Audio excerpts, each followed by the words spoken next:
Bapak, saya ingin mewawancari Bapak sebagai kepala sekolah yang terkait tentang pengambilan keputusan Bapak sebagai kepala sekolah tentang kasus-kasus yang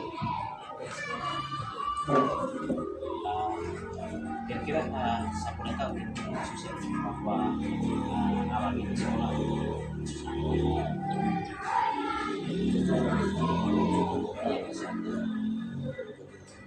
selama ini dalam proses pembelajaran proses perjalanan pendidikan SD banyak kasus yang kita alami, tetapi dengan adanya segala macam kasus maka ada cara untuk kita menyelesaikan dengan mempelajari dan menyimpulkan kasus yang terjadi. Selanjutnya kesimpulan ini dapat digunakan sebagai bahan untuk menindaklanjuti. Dan itu pengambilan keputusan baik yang berkaitan dengan dilema etika maupun rujukan moral. Jadi kasus ini ya. Jadi hari ini saya akan mewawancari Bapak ada 8 pertanyaan. Jadi kita masuk ke pertanyaan Bapak. Sesudah masuk satu kita. Iya siap. Baik kita kalau berhubungan satu saya ulang siap. kali. Jadi kita masuk yang pertama ya. Kira-kira selama ini bagaimana Bapak dalam dapat mengidentifikasi kasus-kasus yang merupakan dilema etika atau rujukan moral selama Bapak menjadi kepala sekolah? Dengan kita beracuan kepada pedoman mewawancari pertanyaan yang sudah ada yang hari ini, jadi kita jalan dengan pertanyaan nomor 1 ini berkaitan dengan pertanyaan yang sudah Pak ajukan bahwa jalannya proses pendidikan ini tidak terlepas dari kasus, tetapi untuk menangani kasus itu dengan mempelajari kasus yang terjadi kemudian disimpulkan kenapa dia terjadi.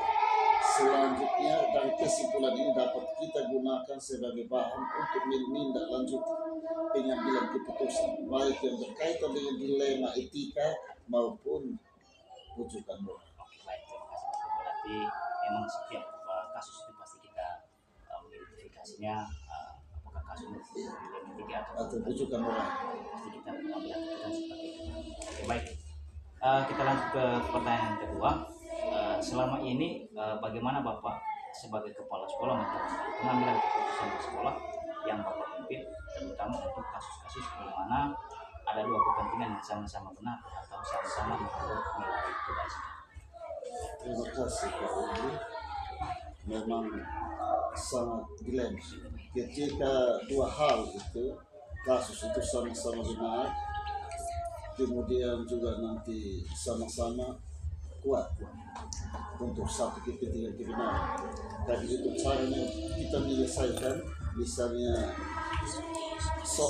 masalah itu ada kepentingan yang sama-sama benar dan sama-sama mengandung nilai kebijakan atau nilai kebajikan. Nah ini memang membutuhkan kita harus banyak berpikir dan kita tidak bisa menyelesaikan itu masalah dalam waktu yang sangat cepat, tapi membutuhkan pikiran supaya nanti kita berpikir secara baik karena persoalan itu sesungguhnya sama-sama benar atau sama-sama mengandung nilai kebajikan, sehingga nanti tidak ada unsur untuk merugikan. Itu kan pengantar. Nanti saya masuk sudah ke dia punya jawaban yang sebenarnya bahwa sebelum keputusan diambil terlebih dahulu kita mengumpulkan fakta. Ya, karena dua-duanya benar. Karena itu kita jangan sampai lalu kita bilang ini benar, padahal dua-duanya benar. Karena dua-duanya benar, coba nanti satunya salah, kita harus cepat. Tapi karena dua-duanya benar, maka hal pertama yang harus kita lakukan adalah mengumpulkan fakta. Itu fakta. Kemudian siapa yang terlibat? Nanti siapa yang terlibatkan untuk menyelesaikan persoalan? Itu pertama kita kumpul fakta, yang kedua siapa yang nanti kita libatkan. Hal yang selanjutnya adalah menganalisis tingkat kebenaran dan tingkat kesalahan dan dua hal tersebut, karena dia mengandung nilai kebenaran dan juga mengandung nilai kebajikan. Karena itu kita membutuhkan analisis benar salahnya. Selanjutnya kita akan melanjutkan lagi untuk membuat alternatif dalam artian untuk memperoleh solusi. Karena dua-duanya benar. yang satunya mengandung kebenaran, satunya mengandung kebajikan. Antara kebenaran dan kebajikan ini kalau dinaikkan di atas derajat, saya berpikir dua-dua ini sama. Karena itu kita harus sangat jeli melihat hal seperti ini. Dan itu yang ketiga membuat alternatif untuk memperoleh solusi. Baru kita bisa membuat keputusan, kemudian merefleksikannya kembali, serta dibawa ke dalam sebuah doa. Karena itu dua-dua ini satu yang bernilai kebajikan ini berhubungan dengan surga ini. Kalau kita salah menentukan, salah membuat keputusan, maka akan membahayakan yang mengambil keputusan. Oke, baik, kita lanjut ke pertanyaan yang berikut ya Bapak ya. Jadi dari kasus yang pertama tadi, Bapak kira-kira langkah-langkah atau prosedur seperti yang Bapak kira-kira bisa lakukan setelah ini seperti apa? Terima kasih. Dalam hal menyelesaikan satu masalah yang satunya mengandung nilai kebenaran, sedangkan yang satu mengandung nilai kebajikan, ini membutuhkan cara kita berpikir yang kritis, sehingga alur berpikir kita itu dibawa pada akhirnya dengan doa.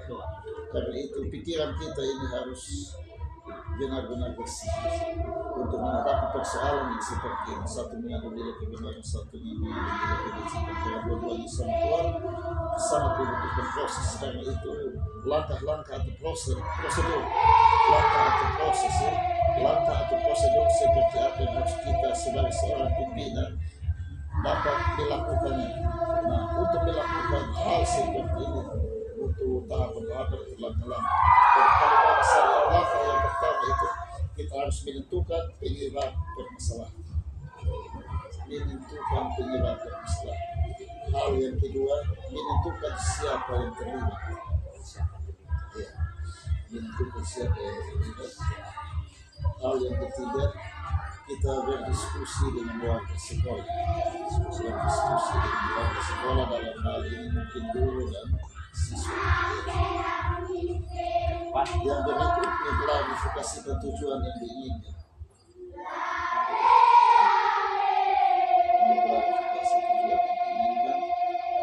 Yang berikut mengidentifikasi masalah. Ya, mengidentifikasi masalah.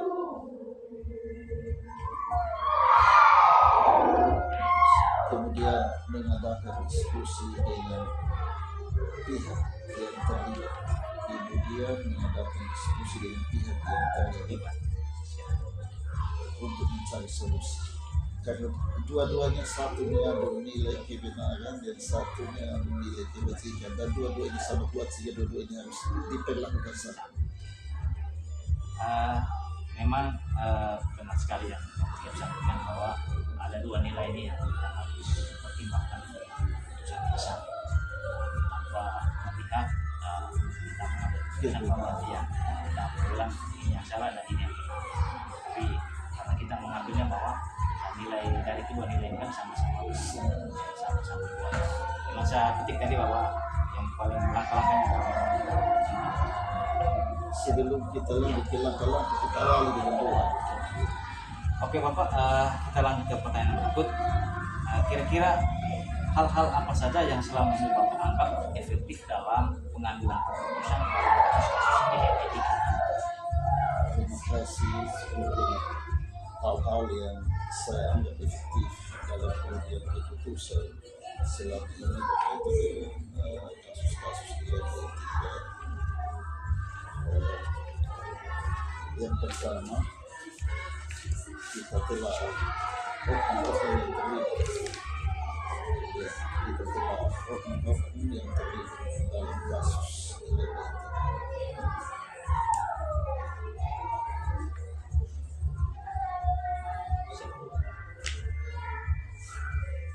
Kita ada bab cepat. Ya, Kita menelaah oknum-oknum yang terlibat dalam kasus ini. Setelah itu, sudah kita tetapkan. Hal yang kedua adalah membayangkan sosok panutan. Membayangkan sosok panutan.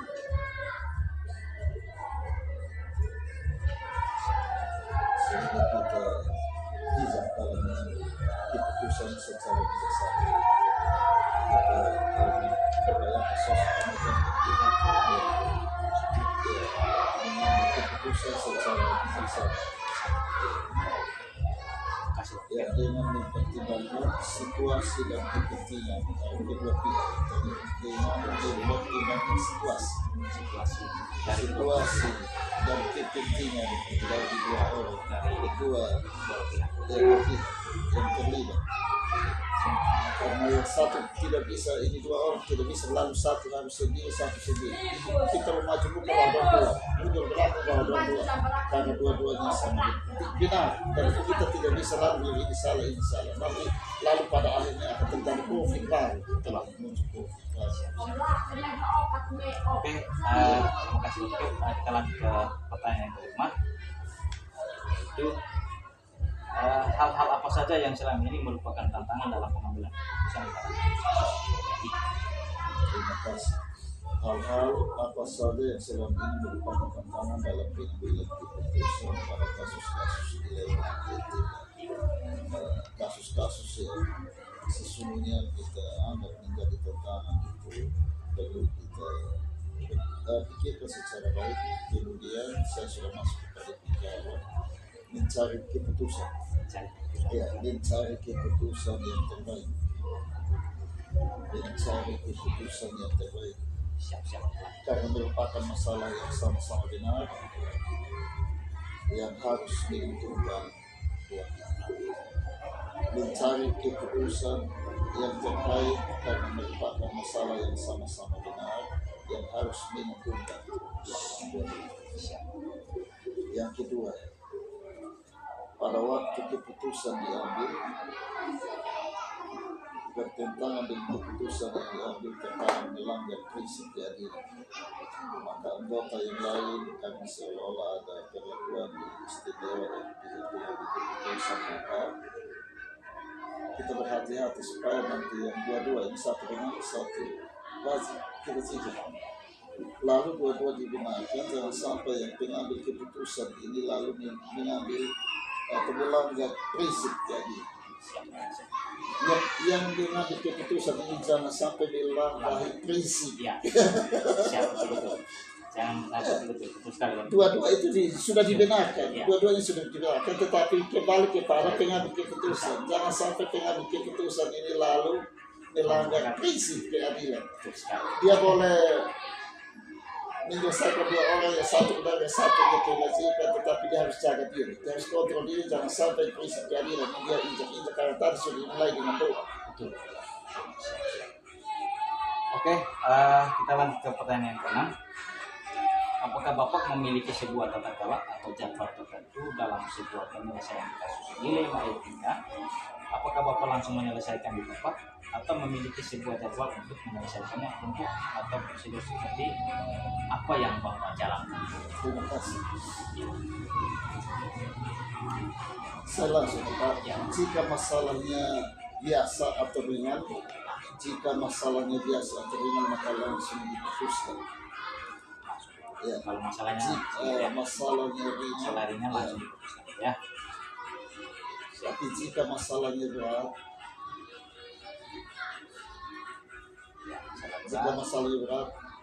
akan dilakukan proses.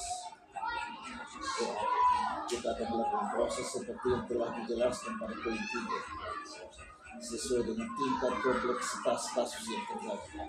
Ya, hal yang berikut, kadang-kala masalah diselesaikan pada saat itu juga, tapi ada juga masalah yang memang harus diselesaikan pada jadwal. Terkait dengan pada bagian harus dibuat jadwal tertentu dan sesuai dengan keberpihakan kepada siswa. Artinya kita tentukan jadwal yang nanti menguntungkan siswa, yang sampai kita membuat jadwal yang nanti menguntungkan pengambil keputusan. Siap. Berarti kasusnya tergantung kasusnya. Kalau kasusnya ringan, kita langsung menyelesaikan di sekolah. Ya.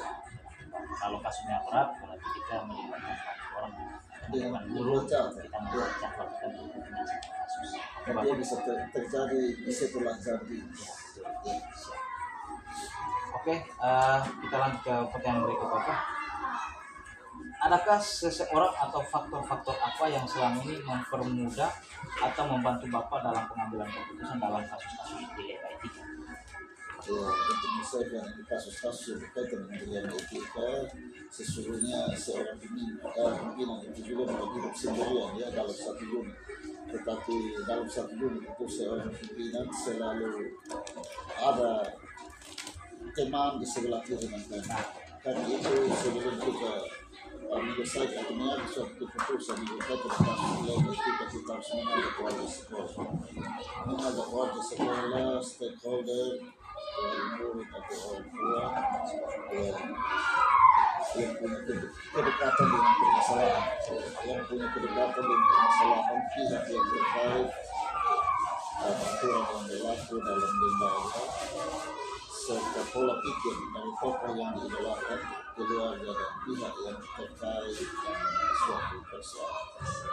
Mereka nanti dibahas. Kalau mereka tidak dibahas, lalu takutnya kita dinilai pengambil keputusan ini melanggar keadilan, apalagi hukum, berarti kita akan terbawa ke ranah hukum. Kayak kemarin seperti saya kalau saya tidak berhati-hati, tidak hukum bisa masuk dalam sekolah bukan karena kelebihan atau keunggulan di pembelajaran. Ya, ada hal-hal sepele yang sebenarnya tidak. Oke Bapak Melan, Bapak memang betul bahwa untuk mengambil keputusan itu kita harus Keluar ke sekolah, iya. Jadi kalau kita sendiri mengambil keputusan pasti tidak bisa mengambil kita sendiri. Masalah yang terjadi lagi dalam Iya. supaya kita harus terjadi. Kalau nanti kita yang punya keputusan yang tidak berhati-hati, maka nanti dua belah pihak ini aman atau ada yang tidak aman, lalu jadi merah dengan ketika kita mengambil keputusan kita dinilai oleh publik. Yang menilai kita bukan hakim, pengadilan, publik ini akan menilai, dan kekuatan penilaian dari publik ini melebihi seorang hakim. Lalu kita akan dianggap orang yang tidak bijaksana, yang hidup di tengah-tengah masyarakat, apalagi kita guru yang sesungguhnya menjadi teladan di masyarakat. Lalu orang bilang kita itu pembawa teladan atau memangnya kita lagi. Oke Bapak, ini pertanyaan terakhir. Dari semua hal yang telah disampaikan, pembelajaran apa yang Bapak petik dari pengalaman Bapak mengambil keputusan etik? Terima kasih, sebenarnya banyak pengalaman yang nanti kita peroleh dalam pengalaman keputusan berkaitan dengan keputusan dilema etika. Yang pertama, saya akan menjadi lebih bijaksana. Saya akan lebih bijaksana dalam menganalisis sebuah permasalahan untuk dijadikan pertimbangan menentukan solusi atau tidak. Saya menjadi bijaksana dalam menganalisis sebuah permasalahan untuk dijadikan pertimbangan menentukan solusi. Yang kedua, setiap pengambilan keputusan harus dilakukan sesuai dengan nilai kebijaksanaan. Setiap pengambilan keputusan harus dilakukan sesuai dengan nilai kebijaksanaan dan berpihak pada murid atau siswa. Ya, berpihak pada murid atau siswa.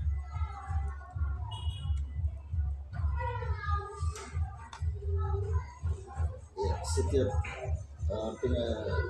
pengambilan keputusan pasti akan memiliki risiko. Setiap pengambilan keputusan pasti akan memiliki risiko. Maka dari itu, berbuatlah suatu keputusan yang paling tidak kita minimalisir risiko. Oke. Baik Bapak, terima kasih banyak atas kesempatannya. Saya butuhkan saya banyak mendapatkan pengalaman baru dari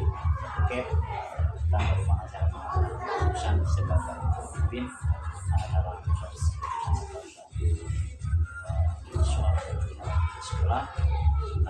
Jujur saya juga dalam tugas ini untuk pengambilan keputusan yang kami jalankan ini memang kita sebagai seorang pemimpin ini memang kita harus bijaksana dalam pengambilan keputusan. Sebelum mengakhiri, sekali lagi saya terima kasih banyak atas waktu yang saya dapat bisa proyek terjadi. Oke, mungkin kalau ada kata-kata yang salah atau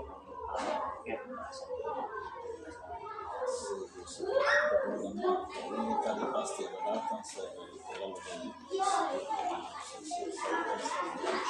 lalu saya siap waktu datang untuk saat saya punya kesibukan semakin tinggi tapi saya harus siap untuk melakukan tanggung jawab ini dan tanggung jawab tidak tanggung jawab saya penting harus bijaksana untuk menyelesaikan semua persoalan kita.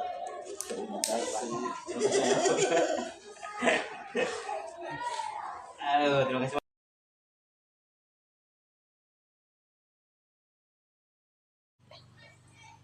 Baik, selamat pagi. Oke, mohon izin waktunya sebentar. Jadi saya menyampaikan bahwa ini adalah salah satu tugas yang kami kerjakan dari program guru penggerak angkatan 10 di Kabupaten Timur Tengah Selatan. Tugasnya mengangkat, jadi saya mewawancarai kepala sekolah yang berdekatan dengan satu tempat tugas. Kebetulan sekolah SDI Bresul pun berdekatan dengan salah satunya tempat tugas.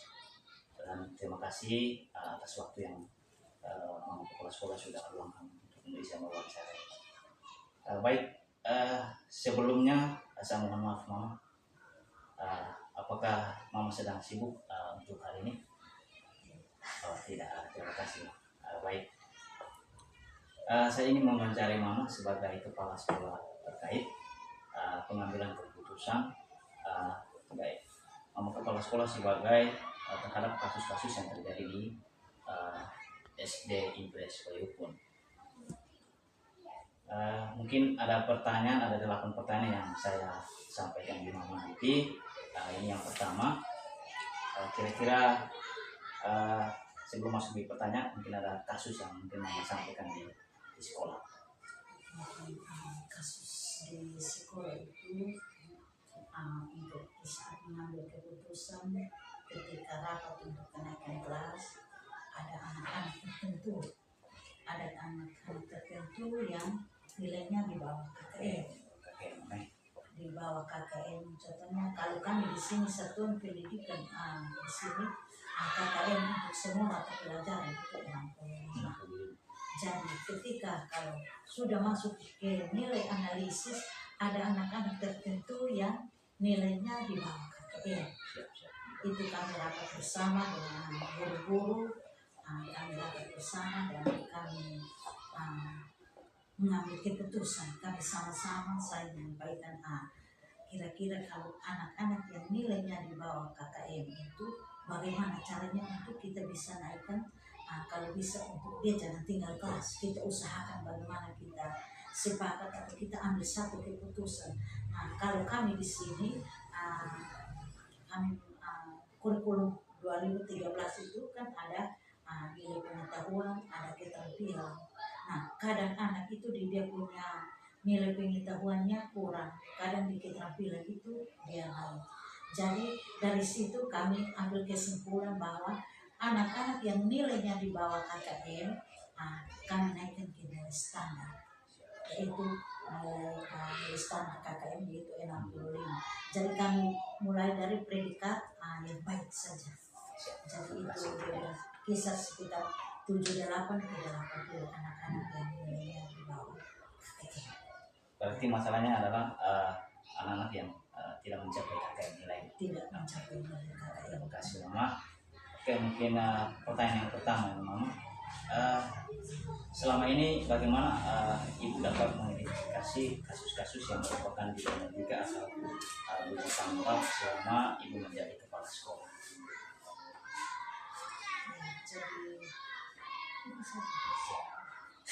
Jadi mungkin untuk ada pilihan-pilihan juga yang ada yang sama dan ada yang tidak masuk akal. Jadi ketika di sini anak-anak tahu, anak-anak di kampung orangnya kadang membuat kita, akhirnya kita juga sebagai guru kadang kita kecewa juga. Tapi dengan lain hal kita harus upayakan supaya kalau bisa anak itu tidak punya moral itu, apalagi di sini kan kadang moral turun sekarang. Ya. Jadi kita kadang itu dilema. Kadang kami mengambil keputusan bahwa anak-anak datang ke sekolah itu tidak boleh membawa. Harus. Siap. Terima kasih. Oke. Ya. Jadi pertanyaan yang kedua, oke. Jadi selama ini bagaimana ibu sebagai kepala sekolah menjalankan pengambilan keputusan di sekolah yang ibu pimpin, terutama untuk kasus-kasus di mana ada dua kepentingan yang sama-sama benar atau sama-sama mengandung nilai kebajikan. Itu pun saya sendiri tidak bisa menjadi keputusan sebagai kepala sekolah, karena mungkin dalam satu satuan pendidikan itu ada bahwa kami harus rapat bersama dengan guru-guru di sini, baru kami bisa ambil keputusan bersama. Terima kasih banyak Mama. Oke, yang ketiga Mama, jadi langkah-langkah untuk prosedur seperti apa yang bisa ibu lakukan selama ini?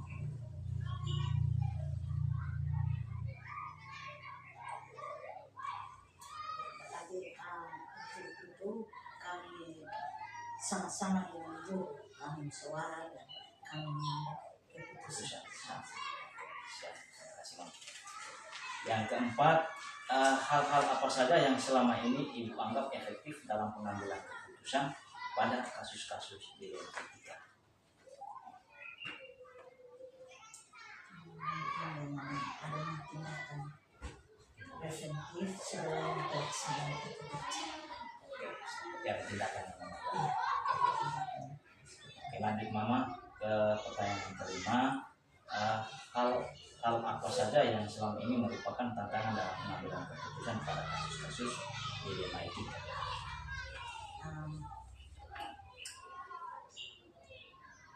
Tentang mungkin menurut saya tantangan yang selama ini kita cari itu bisa pengambilan keputusan itu pada kasus-kasus dilema etika itu ada karena kami kurang ketegasan. Ketegasan Mama. Ya. Kalau anak-anak sekarang kalau kita kurang tegas, berarti anak-anak itu tidak ikut aturan ya. Iya. Kita harus ambil dengan tegas, kita harus keras.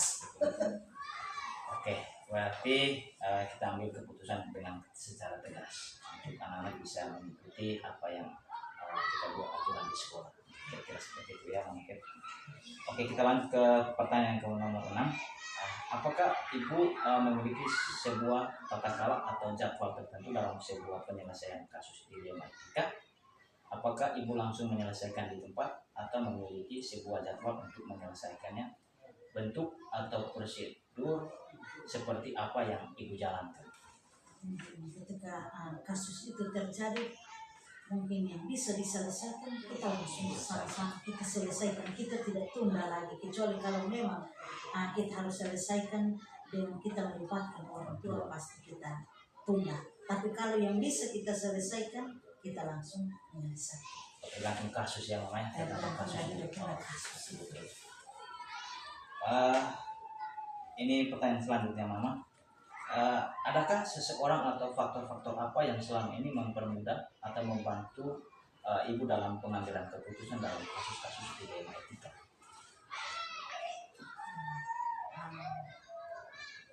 Mungkin ada semua guru itu selalu saya ajak ibu kami sama-sama bermusyawarah.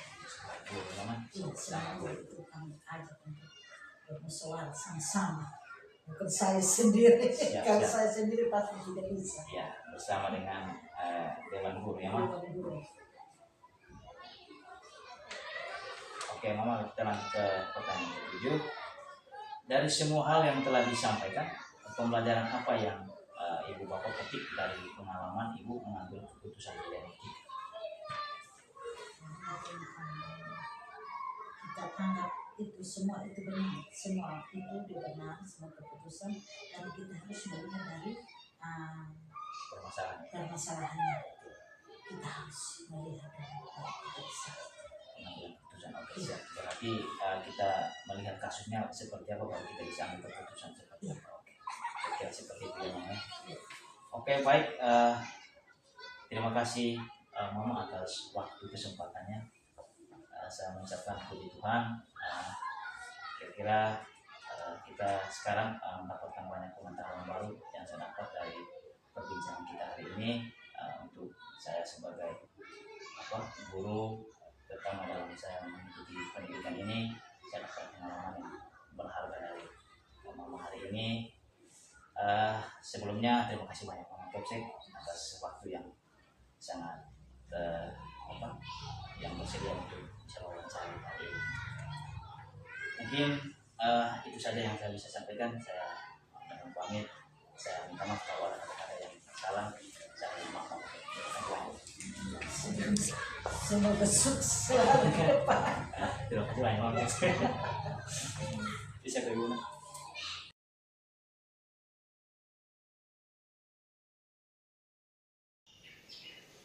Oke, selamat siang Bapak Kep. Baik, selamat siang Pak Willy. Bagaimana kabar Bapak Kep hari ini? Puji Tuhan baik. Bagaimana kabar Pak Willy juga? Puji Tuhan baik juga Bapak Kep. Hari ini saya mau wawancara kepala sekolah. Kebetulan saya punya tugas dalam pendidikan guru penggerak, yaitu untuk mewawancari kepala sekolah untuk dalam pengambilan keputusan sebagai pemimpin. Baik. Sebelum itu nanti Bapak Kep ada 8 pertanyaan yang saya sampaikan. Nanti Bapak Kep menjawab dari 8 pertanyaan yang saya ajukan. Boleh. Ya. Baik Bapak Kep, saya mohon izin untuk minta waktunya sebentar, boleh? Baik, silakan Pak Willy. Oke, terima kasih Bapak Kep. Sebelumnya saya mohon maaf Bapak, apakah Bapak sedang sibuk hari ini? Kebetulan hari ini saya ada kesempatan, jadi bisa saja Pak Willy bisa ajukan Oke, terima kasih banyak Bapak Kep. pertanyaan lewat wawancara. Ya, Mungkin sebentar sore baru saya sih. oke, terima kasih Bapak Kep atas waktunya. Saya ingin mewawancari Bapak sebagai kepala sekolah terkait tentang pengambilan keputusan baik sebagai kepala sekolah terhadap kasus-kasus yang terjadi di sekolah Bapak Kep yang saat ini. Iya. Baik. Kalau mengidentifikasi masalah tentu ada, Siap. dan sering kita dihadapkan pada pengambilan keputusan yang serba dilema. Ya, salah satu contoh itu di sini, di sisi lain kami menerapkan disiplin berpakaian. Disiplin berpakaian. Ya, disiplin berpakaian dalam keseharian siswa-siswi, tetapi yang kami temukan itu kadang anak-anak yang berpakaiannya tidak sesuai dengan yang sudah disepakati bersama, sesuai dengan aturan sekolah. Nah, di situ bagi kami dalam mengambil sebuah keputusan itu tentu melanggar hukum sebagai ini sebagai sisi aturan itu melanggar hukum, tetapi dalam mengambil keputusan kita juga mempertimbangkan sisi moral itu sangat dilematis Pak Willy. Oke. Ya. Berarti kasus yang dialami Bapak Kep di sekolah itu adalah tentang cara berpakaian di Iya, anak-anak pada anak-anak. betul. Oke, baik Bapak Kep, kita lanjut ke pertanyaannya bahwa selama ini bagaimana Bapak sebagai kepala sekolah menjalankan pengambilan keputusan di sekolah yang Bapak pimpin, terutama untuk kasus-kasus di mana ada dua kepentingan yang sama-sama benar dan sama-sama mengandung nilai kebajikan. Baik Pak Willy, tentu kalau dalam mengambil keputusan, karena di sini lingkungan sekolah ini kan komunitas sekolah itu terdiri dari kepala sekolah, guru-guru serta siswa. Oleh karena itu jika ada permasalahan yang sangat dilematis dalam kita mengambil sebuah keputusan, tentu sebagai seorang pemimpin saya melibatkan rekan-rekan guru. Ya, ya. ya. Oke baik, berarti kalau di masalah yang dihadapi Bapak Kep pasti adanya kerjasama dengan rekan-rekan guru di sekolah. Iya, iya. Gitu ya. Oke baik, kita lanjut ya Bapak Kep. Langkah-langkah atau prosedur seperti apa yang bisa Bapak Kep lakukan selama ini? Mungkin dalam pengambilan keputusan dilema etika itu tentu melalui beberapa tahapan langkah-langkah yang saya lakukan, yaitu bermusyawarah dahulu bersama Dewan Guru. Itu salah satu. Melalui rapat rutin bulanan. Dari situ kita mengevaluasi setiap permasalahan. Selain itu juga musyawarah bersama komite sekolah salah satu, dan juga kita libatkan orang tua murid, serta pada kesempatan itu kita hadirkan pengawas sekolah. Ya, pengawas sekolah. Oke baik, terima kasih Bapak Kep. Langkah-langkah yang diambil oleh Bapak Kep memang ada beberapa langkah tadi ya. Pertama dari musyawarah dengan guru, dengan rapat rutin atau setiap bulan rapat dengan orang tua murid dan pengawas sekolah. Oke, kita lanjut ke pertanyaan berikutnya Bapak Kep. Hal-hal apa saja yang selama ini Bapak anggap efektif dalam pengambilan keputusan pada kasus-kasus dilema etika? Baik, Pak Willy, jadi hal yang dianggap efektif dalam pengambilan keputusan yaitu dengan melibatkan atau melakukan musyawarah bersama Dewan Guru. Selain itu bersama stakeholder sekolah. Selain itu dengan semua Dewan Guru, komite, orang tua peserta didik serta pengawas. Berarti Itu saya rasa itu sangat efektif. Oke, langkah berarti dalam pengambilan keputusan Bapak Kep tadi berarti melibatkan semua pihak ya Bapak? Iya, iya. Oke. Baik Bapak Kep, kita lanjut ke pertanyaan berikut. Hal-hal apa saja yang selama ini merupakan tantangan dalam pengambilan keputusan pada kasus-kasus dilema etika? Yang menjadi tantangan dalam pengambilan keputusan pada permasalahan yang ada Pak Willy, mengapa anak tersebut tidak sampai berpakaian seperti sesuai dengan aturan sekolahnya, itu penyebab setelah kita telusuri itu adalah masalah faktor ekonomi. Faktor Ya, ekonomi ya. faktor ekonomi orang tua. Siap Bapak Kep. Faktor yang menyebabnya adalah Iya, faktor betul, ekonomi. betul. Oke, kita lanjut ke pertanyaan berikut Bapak Kep. Apakah Bapak memiliki sebuah tata cara atau jadwal tertentu dalam sebuah penyelesaian kasus dilema etika?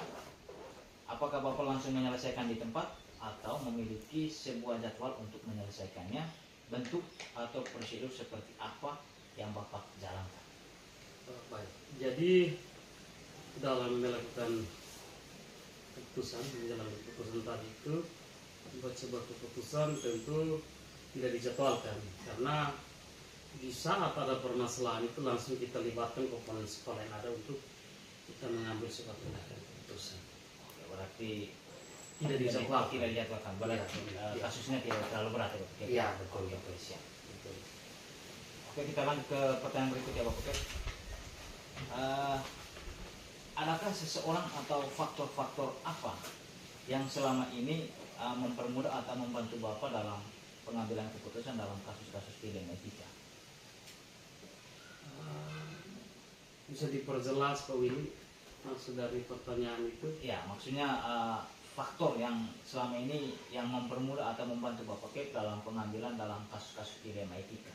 Oh iya, baik. Jadi dari pihak sekolah dan saya sebagai pemimpin merasa terbantukan ketika ada keikutsertaan stakeholder sekolah. Bersama. Ya, terus dewan komite sekolah dan juga dewan guru serta para orang tua peserta didik. Oke, Jadi berarti saya rasa sangat membantu Bapak. banyak sekali. Oke, berarti adanya kerjasama antara Iya, orang tua betul. murid, dewan guru dan ketua komite. Iya. Oke Bapak Kep, kita lanjut ke pertanyaan selanjut. yaitu dari semua hal yang telah disampaikan, pembelajaran apa yang dapat Bapak petik dari pengalaman Bapak mengambil keputusan di Dematika? Baik, Pak Willy. Pengalaman saya dapat sesuai dengan kasus yang terjadi. Tentu saya punya pengalaman baru bahwa sesuai dengan motif kasus yang ada di sekolah tadi yang sudah saya uraikan, saya mendapat sebuah pengalaman baru bahwa dalam mengambil sebuah keputusan tentu harus memperhatikan faktor ekonomi, dan tidak selamanya harus setiap kasus harus bersumber faktor ekonomi, tidak. Tapi sesuai dengan kasus tadi yang saya alami, yaitu cara siswa bermain tidak sesuai dengan aturan sekolah, tentu setelah ditelusuri ternyata itu dia menyebabkan faktor ekonomi. Oke, Bapak Kep, terima kasih atas waktunya. Baik. Saya puji Tuhan, saya dapat banyak pengalaman baru tentang bagaimana cara pengambilan keputusan sebagai seorang pemimpin terhadap masalah-masalah yang Bapak Kep tadi sampaikan kepada saya. Terima kasih lagi Bapak Kep, terima kasih banyak atas waktunya sudah sempatkan untuk bisa wawancara dengan saya hari ini. Dari saya mungkin ada kata-kata yang tidak berkenan di Baik. saya mohon maaf dan saya undurkan diri. Terima kasih Baik. banyak. Terima kasih Pak Willy. Baik, sudah mempercayakan saya sebagai informan buat setiap kasus yang ada. Oke, sama-sama.